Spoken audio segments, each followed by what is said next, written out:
Very good morning, class. And dear students, today we are going to discuss about a most important topic that is known as conduction of heat. ठीक है.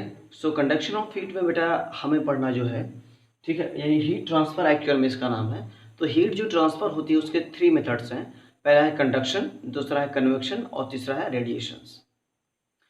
अब देखिए, जिस तरीके से आप length को आप मेजर करते हैं मीटर्स, किलोमीटर्स वगैरह में, इन द सेम वे आप हीट को मेजर करते हैं कैलोरीज एंड जूल्स में. कैलोरीज एंड जूल्स में. बट जो एसआई यूनिट है यानी इंटरनेशनल यूनिट्स जो है वो हीट की है आपकी जूल से. तो जूल्स को जो आप राइट करते हैं कैपिटल जे से. ये एक साइंटिस्ट के नाम है, ठीक है. इन्हीं के ऑनर में, ठीक है, हीट का जो एसआई यूनिट होगी वो जूल्स रख दी गई. तो जूल्स को आप कैपिटल जे से डिनोट करते हैं, रिप्रेजेंट करते हैं. सो मैंने आपको बताया कि हीट की तरीके से, ठीक है, आप जो हीट का जो ट्रांसफरेंस होता है from one body to another, that is by a 3 methods. One is the conduction, second is convection and the third is radiation. Solids में जब हीट का ट्रांसफर होता है तो उसे आप कंडक्शन बोलते हैं, ठीक है. इसी तरीके से कन्वेक्शन होता है और लिक्विड्स में, ठीक है. और इसके बाद जो है गैसियस वे में जो होता है वो रेडिएशन होता है, या विदाउट मटेरियल मीडियम के भी हो सकता है रेडिएशन का प्रोसेस. तो देखिए, मुझे क्या करना है. पहली चीज़ है कि एक मोड्स ऑफ, यहाँ से आपके लिखा हुआ है modes of the heat transfer. पहली चीज़ आपको लिख मिलेगा भाई, modes of the heat transfer. Modes of the heat transfer.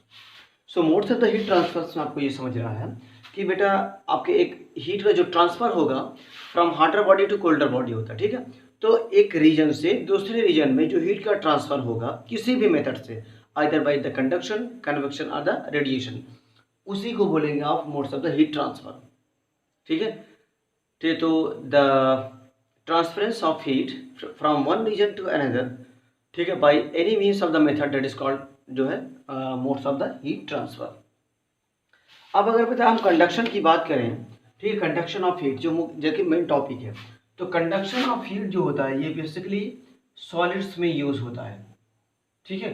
यानी जब सॉलिड्स के बीच में हीट का ट्रांसफर होता है, एक सॉलिड से दूसरे सॉलिड के बीच में हीट का ट्रांसफर हो, या फिर एक ही सॉलिड के एक एंड के से दूसरे एंड में हीट का ट्रांसफर हो, तो उस प्रोसेस को बोलते हैं कंडक्शन. जैसे अगर समझिए कि मेरे पास ये एक सॉलिड मार्कर है, ठीक है. तो यहाँ इस एंड से इस एंड तक जो हीट का ट्रांसफर होगा that is bye the conduction होगा. या फिर अगर मैं इसी मार्कर को एक हॉट वाटर में जो इसको डिप कर दूं, तो क्योंकि वाटर हॉट होगा और ये अपने नॉर्मल टेम्परेचर पर होगा, तो जैसे ही आप उसके अंदर वो करेंगे, ठीक है, तो इस तरीके से जो है आप देखेंगे एक्चुअल में वो लिक्विड है, बट आप सॉलिड लेंगे तो ज़्यादा सही होगा. तो क्योंकि कंडक्शन के थ्रू में सॉलिड्स का मेन कॉन्सेप्ट है. तो इस मार्कर में जो हीट का ट्रांसफर होगा किसी दूसरे सॉलिड से, वो भी by the process of conduction होगा. तो याद रखिएगा, किसी दो सॉलिड्स के बीच में जो हीट का ट्रांसफर होता है वो भी कंडक्शन के थ्रू होता है, या फिर एक सॉलिड में, ठीक है, एक एंड से दूसरे एंड में जो हीट का ट्रांसफर होगा उसको भी that is also takes place by the conduction, ठीक है. अब देखिए होता क्या है. सपोज करिए जो है कि यहाँ पर, ठीक, ये इसको छोड़ दीजिए, ये मेरे पास एक मेटल रॉड है. क्या है? Metal rod. ये एक मेटल रॉड है और इस मेटल रॉड को मैं नीचे से ही इसको हीट कर दे रहा हूँ. इसको मैं हीट कर रहा हूँ.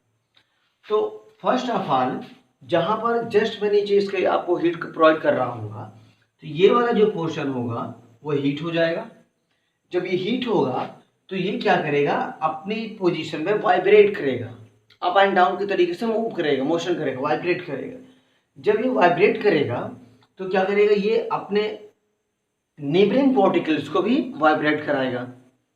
समझिएगा, क्योंकि सॉलिड्स की बात हो रही है तो सॉलिड्स में पार्टिकल्स आपके बहुत ही क्लोजली रिलेटेड होते हैं ना, क्लोजली पैक्ड होते हैं. तो जब मैं यहाँ इसको हीट प्रोवाइड करूँगा तो यहाँ पर जो पार्टिकल्स होंगे वो हीट हो जाएंगे.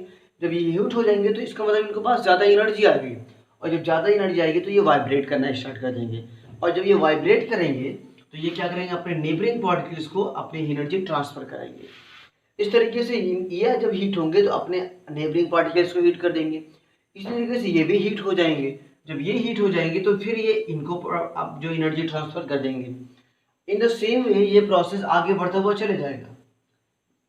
ठीक, एक दूसरे पार्टिकल्स को हीट करता हुआ चला जाएगा, एनर्जी ट्रांसफर होता हुआ चला जाएगा, लेकिन ये पार्टिकल्स अपने पोजीशन पर फिक्स रहेंगे, अपने ओरिजिनल पोजीशन को लीव नहीं करेंगे, छोड़ेंगे नहीं, वहीं पर वाइब्रेट करेंगे।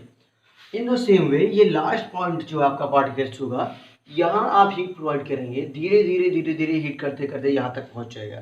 तो इस तरीके से एक एंड से दूसरे एंड पर हीट का ट्रांसफर हो जाएगा by the process of conduction. ठीक, अब जहाँ पर जो है यही आपको कॉन्सेप्ट समझना है कि देखिए ये पार्टिकल आपका हीट होगा, तो ये जब पार्टिकल हीट होगा तो ये अपने नेबरिंग पार्टिकल्स को हीट करेगा, लेकिन ये पार्टिकल्स अपने ओरिजिनल प्लेस को वो लीव नहीं करेगा और छोड़ेगा नहीं, ओनली वाइब्रेट करेगा अप एंड डाउन की कंडीशंस पर। जब भी कोई चीज़ जो है वो उसमें आएगी, ठीक है, एनर्जी उससे मिलेगी तो वाइब्रेशन उसमें स्टार्ट हो जाएगा। ठीक, तो ये आपका यहाँ से जो है आपको लिखा हुआ देखिए यहाँ से आपकी बुक में, it should be noted that each vibrating particles remains in its original position. जो भी वाइब्रेटिंग पार्टिकल्स हैं यहाँ से जब इनको एनर्जी मिलेगी वाइब्रेट करना स्टार्ट हो जाएंगे, तो सभी के सभी अपने ओरिजिनल पोजीशन में ही रहेंगे। This form of heat energy with actual physical contact called the conduction. ठीक है, तो आप ये कह सकते हैं कि ये जो फिजिकल कॉन्टैक्ट के थ्रू हीट का ट्रांसफर होता है इसको बोलते हैं आप कंडक्शन, फिजिकल कॉन्टैक्ट के थ्रू। ठीक है, it occurs by the collision of the neighbouring particles of the body. और ये जो है आपस में जो नेबरिंग पार्टिकल्स होते हैं इनके कोलिजन की वजह से होता है। कोलिजन क्यों होता है? जब इनको एनर्जी मिलेगी तो कोलाइड करेंगे आपस में। फिर मिलते हैं बेटा नेक्स्ट वीडियो में, तब तक के लिए thank you, have a nice day.